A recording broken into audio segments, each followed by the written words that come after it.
So, welcome to episode 15 of Take 47 Podcast. And today's video, I'm really just going to talk about the Middle East. It's just going to be a summary of everything that's happened so far and what I predict will happen in these coming weeks and possibly even months if it really gets to that. I really hope it doesn't. I doubt this will go on for more than 2 months, probably. That'd be my guess, I guess, for about how long this should last. Um, and honestly, if it does go on longer than that, I'm really just going to say it's because Iran just doesn't want to surrender. They don't really have they're in a really weird position because they don't actually have anything to lose, but they can actually deal some damage. So I guess they can keep on going and just deal all the damage they can, and that's really all. That's really it. They don't actually have much to lose. I guess and by we, I'm gonna get to that specific word much later in the video. But it's gonna be if this does extend for, I'd say, longer than 2 months, it's probably gonna be because of that reason. I can't say for sure, of course, but let's just get to the actual context and how the other countries around the globe are reacting to this new conflict. And I made a video about this conflict about a week ago on Friday, and last Friday. And it wasn't that much in detail. It was just like what had happened so far. And now there's honestly a much more to add on. So I won't really be talking about what I talked about in that video. I might mention a few things, but I won't mention a lot. If you want to know more about that, you can just watch the previous video. But yeah, in today's video, it's just going to be a summary of everything that's happened so far and a few predictions.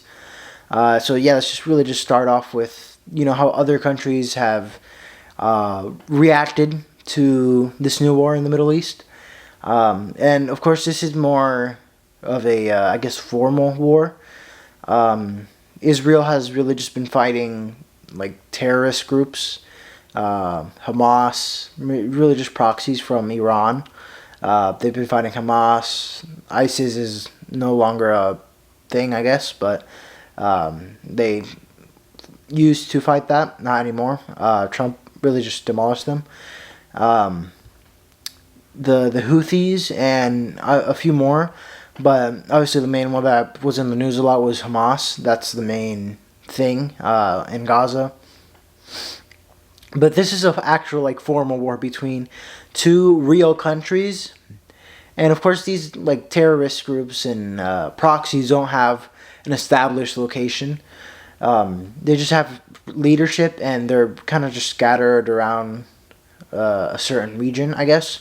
But this country's, we're talking about like an actual country with a government and millions of people and millions of civilians on in between these two countries, and it's quite dangerous because this can lead to obviously prices moving up and down, and other countries getting involved. Of course, in like how I said earlier, all these proxies, it's not really going to cause that big of a mess if one of them gets crushed completely or whatever. But here, the main three allies to Iran are Russia, China, and North Korea. But out of those three, North Korea has really just said, we support you, and that's it. They just have been very quiet. That's really all they said. And this has been going on for about a week now. And Russia, let's actually start with China before we go on to Russia. But yeah, China has, in these like past 2-3 days, has been sending some mysterious planes into Iran to I actually don't know what they're sending them for. Nobody does other than China. It may be Iran. But they've been sending these mysterious planes. Nobody knows, if they have military equipment, personnel, supplies, or nobody knows what they have. Some of these planes were routed to Belgium, but never actually came even close to Europe. They just landed in Iran. And people are, looking into this and seeing, could China try to get involved into this? And yeah, so many aspects of this war, which is like sort of slowly expanding, getting out of that region, and pulling in supplies and aid and intelligence from other countries. But yeah, other than China, who, by the way, I believe that they're really just supporting them, because of the three countries I mentioned, China is really the only one that has a dependence on Iran, and that's really just for oil. China is pretty connected to Venezuela and Iran, and also Russia. But Iran is a very big player to China, and it's kind of like a pretty big ally for them in the Middle East, and it's a very crucial ally because it keeps the U.S. busy, and if war breaks out in every corner of the world, and the world is a sphere, so it doesn't have corners, but you know what I mean. Then keeping the U.S. busy in Israel, I guess, and I guess the U.S. would also be pulled into Europe because of NATO. Taiwan would be pretty exposed and would kind of be it would need to be defended by other countries in the Pacific Ocean. They're in that region, like Japan, I guess Australia maybe. The Philippines and Taiwan could fight back, but not really. Just put up some resistance before they eventually collapse. The U.S., of course, would support. But yeah, if war were to break around everywhere, these giant powers have many assets worldwide, which are very crucial if a scenario like this were to happen. But yeah, their main connection is really just oil, and that's a pretty strong reason why China is backing Iran. And I mean, it's not, I'm saying oil lightly, but wars have been fought over this, even though they haven't really been, said, this is because of oil. They've really just been the hidden motives or secondary objectives to a war. Of course, this one isn't really about that. It's really because the government of Iran wants to develop a nuclear weapon, which it cannot be trusted with. This is an unstable country that we're talking about. And, even if it was a stable country, we wouldn't want it to have a nuclear weapon because, I personally believe that the less countries that have nuclear weapons, the better.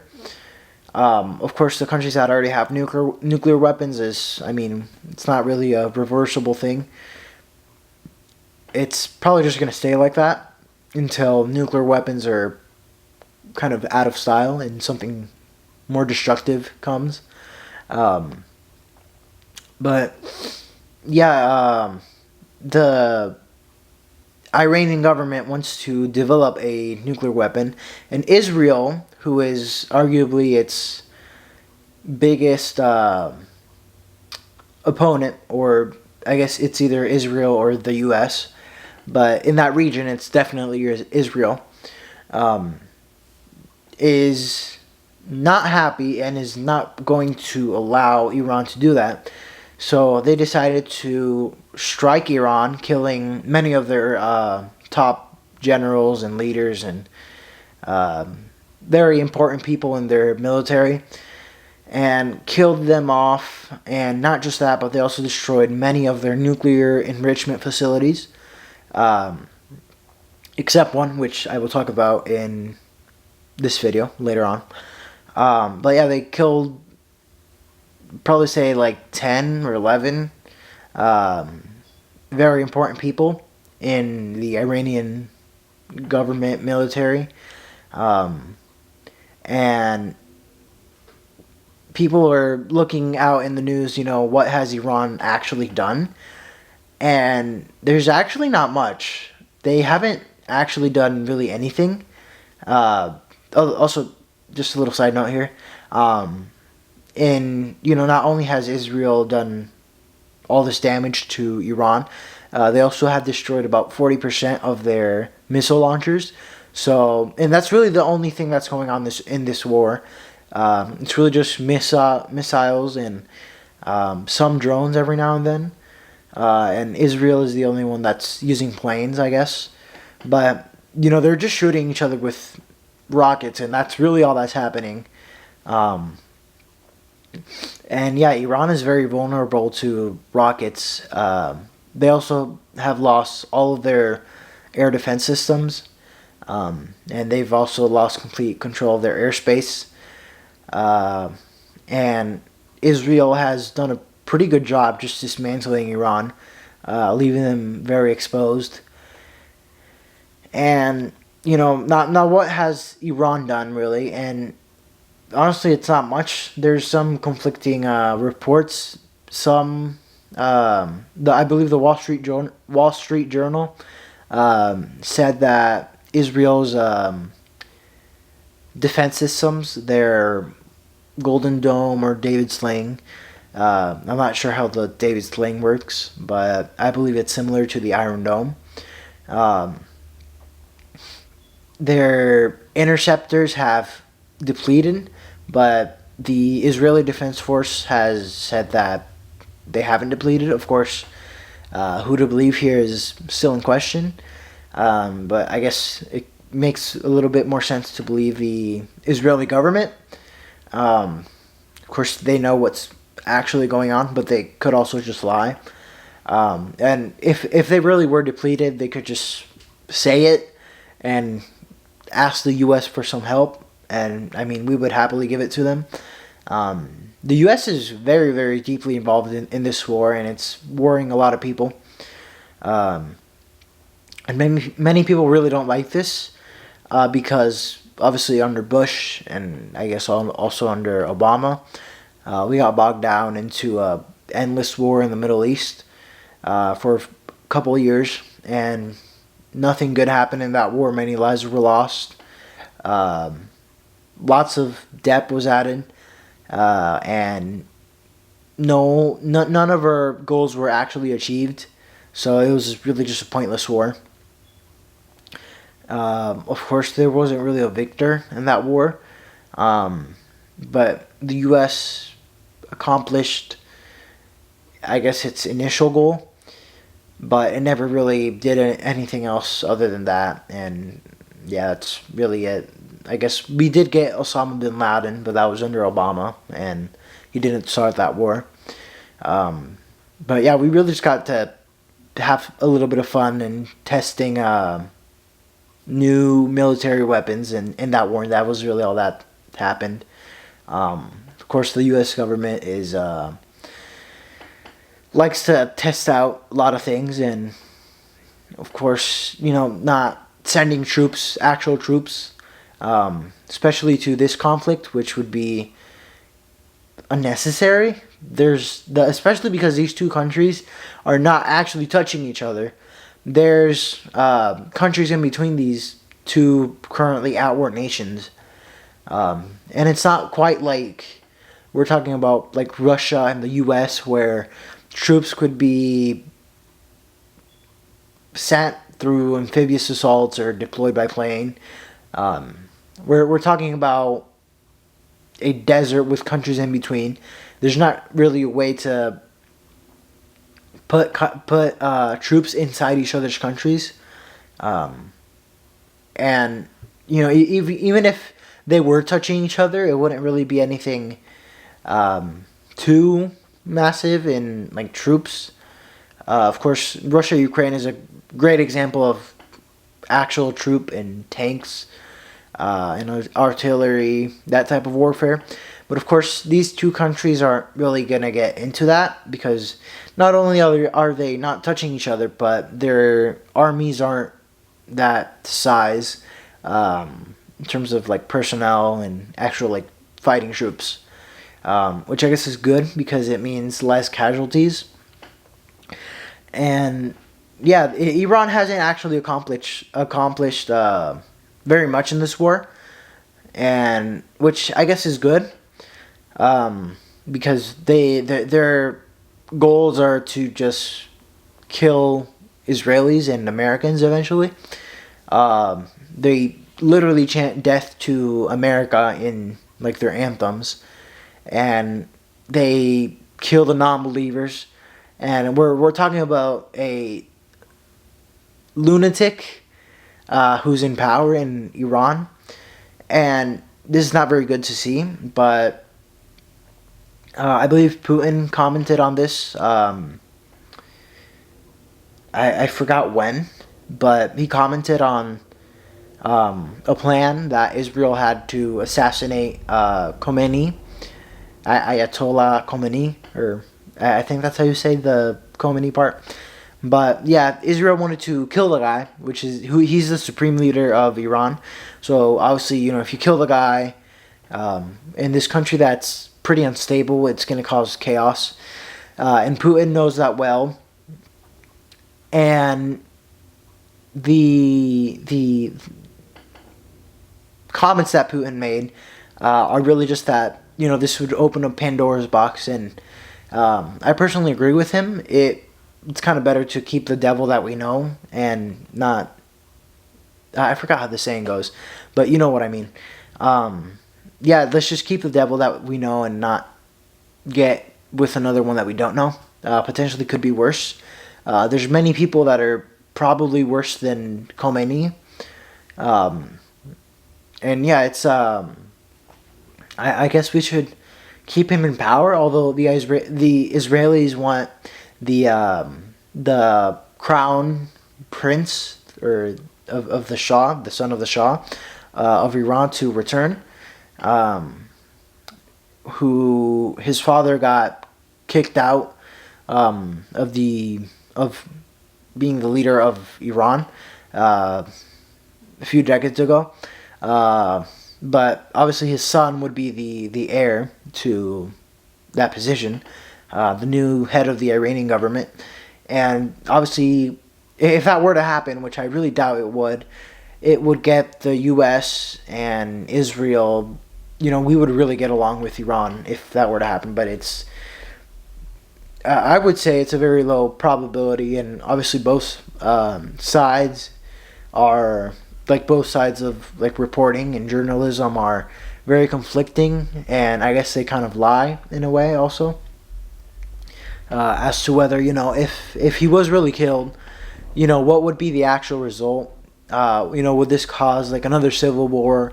Would this cause the U.S. influence to grow in the region? Would this destroy all terrorist proxies? Would this throw the region into total chaos like our last wars did? And there's so many different ways to go about this. And I was at a chess tournament. This is really random, but I was at a chess tournament last week. I play chess, and I realized like this is a war game, and this is I guess like some countries might have used this to like plan strategically, and there in chess there's more possible positions than atoms in the observable universe, which is kind of crazy to think about. But yeah, there's so many things to go about this, and on a chessboard there's only 64 squares, 32 pieces, but there's infinite possibilities. And there's again so many factors that can be added to this. Not only is there like regular chess, there's like chess 360 where you shuffle the back pieces, and there's other additions or other styles of chess that you can add on.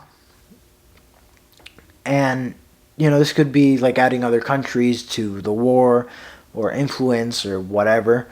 But yeah, other than a little chess promotion that I just gave you, the really big thing about this whole war is obviously the U.S. How are we going to respond? But before I do get to that, I want to finish off my piece on Putin. And honestly, of course I don't agree with many of Putin's views. In terms of he's kind of the warmonger. He's the guy that's, I would say, I could almost guarantee that he's the guy that's going to start World War III. I'm like 99.9% sure of that, sadly.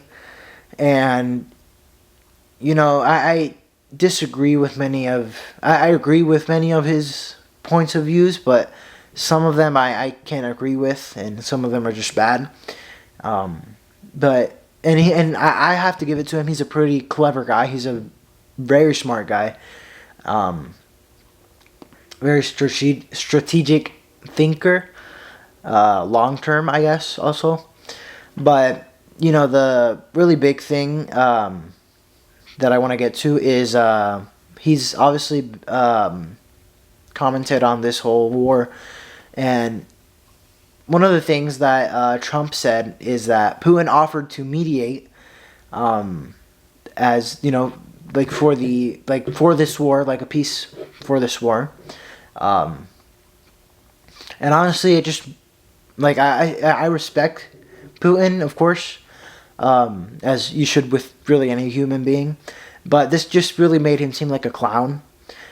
Like he's offering to mediate peace between these two countries that are in war, that have been in war for like a week, and at the time of this happening, it was like 5 days, I think. But like, did he just forget that he's in a war right now with Ukraine? Like, did he just forget that they're blasting each other with rockets and sending troops and invading and this and that? Like, it really just made me lose some respect, and it's kind of sad again to see. He doesn't really care about all the lives that are being lost on that battlefield, which is so necessary. It really just didn't need to happen, and millions of lives are being. Well, I don't think that millions of lives have been lost in that conflict. But, if it keeps on going, it will eventually reach that, and it could escalate in possibly even billions if it involves, like, the rest of the world. But, yeah, that's really all I wanted to get to on Putin. Now, the really, like, big thing about this whole episode, if you want to call it, is America, which is what we all want to talk about, and there's a train passing by.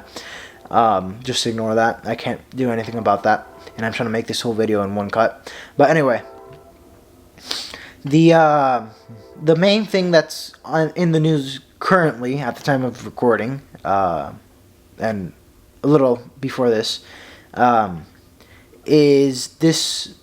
So notice how earlier in the video I said that Israel has destroyed or damaged all but one of Iran's nuclear enrichment facilities, or nuclear facilities, whatever you want to call them. But there's one that's pretty deep underground that is very well protected in a mountain.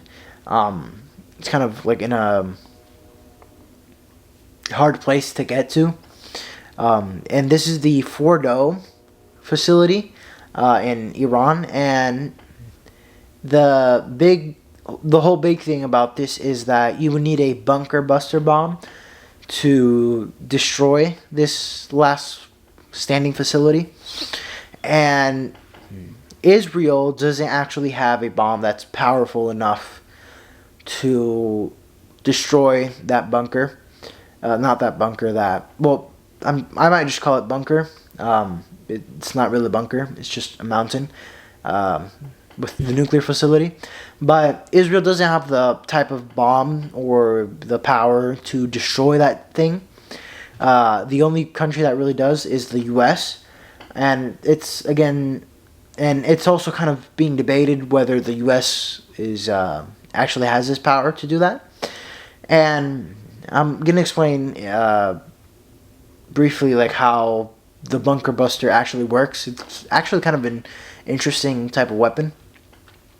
But yeah, there's the Israeli government has some bunker busters of its own, but they're not really meant for this type of scale. I'm gonna compare the ones that the Israelis have versus the ones that the Americans have, and obviously our weapons are much better quality. We spend about $1 trillion every year on our military, so you'd expect that to happen. But yeah, they're the ones that the Israelis have are to like destroy tunnels or smaller projects, really, to break down smaller things. They can penetrate from like 5 to 10 feet, I think. And yeah, the way that this whole bomb works is the way that it would be used in this specific scenario is that by the way, these bombs can only be dropped from certain planes and certain they can only be delivered in certain ways. And the way that this would be used is that I'm not sure if it's a B-2, B-52, or Spirit bomber. I'm pretty sure it's just called a number and B something and Spirit bomber. But yeah, it's a crazy cool plane that the U.S. has. We don't have that many of them, but it's a super cool plane that we have. It's stealth bomber. And yeah, so how this bomb works is you essentially just drop the bomb, and it penetrates deep into the ground, about 100 feet or 100 to 200 feet, and then once it's actually like all the way in the ground, then it explodes, and all the kinetic energy. It's not supposed to actually destroy the bunker, not the bunker, the facility. With the explosion, it's like the kinetic energy that actually like crumbles the whole thing and destroys the whole thing. So you would actually need more than one. It's being debated and calculated and whatnot in the news. If you know how many we would actually need, some people have said 2, and others are saying half a dozen, 20.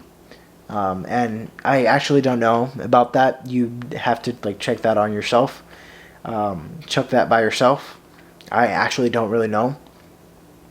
But yeah, moving on to like the next aspect of this whole thing in America. So everybody's eyes are on President Trump, and you know many things have been asked to the president about this war. Is he going to strike? Is he not going to strike? What angle is he going to take? And really, all that he said is, I'm not going to tell you, because if I were to tell you, it wouldn't be secret and it wouldn't be effective. But a more direct answer from the press secretary, Caroline Leavitt, was that the president would decide in between 2 weeks. But of course, that's not a solid answer, and we'd have to see. Yeah.